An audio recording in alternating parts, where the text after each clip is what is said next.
graded siya, nasa SPED transition. So sabi kasi 18 na siya, hindi na siya graded. Well, ang question ko is, marami kaming mga parents ngayon, talaga marami na. Wala na sa school yung anak nila, pero yung mga anak nila, they still long to go to school. Yes. So parang, ano kaya yung next for our kids? Meron ba kayong naiisip na pwedeng gawin? Anong- Programs and everything. Anong diagnosis niya, ma'am? Yung anak ko is autism. Okay.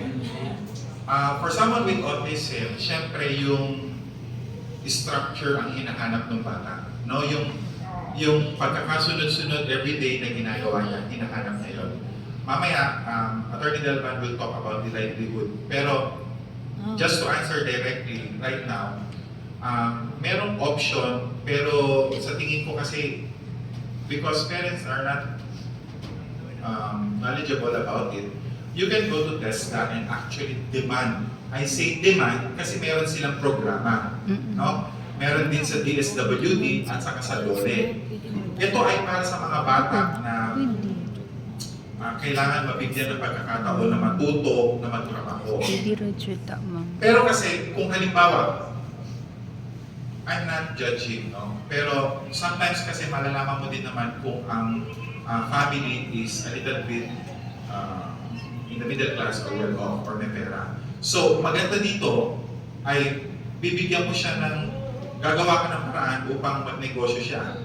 Or kung meron kayong matalik na kaibigan na may bakery, tuturuan na siya na doon, no? Pwedeng tiga-bake, pwedeng tiga-panuklit, depende. The question that must be answered is this: what will happen to the child when the parents are gone? So how do we answer that?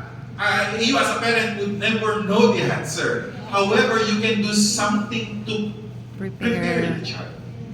Hindi ba?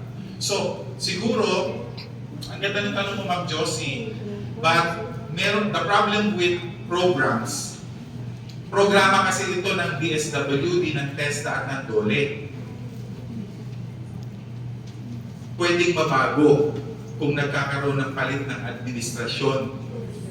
Ngunit kung ito ay naisa sa batas, that's a different thing. No? So, I hope I was able to answer your question.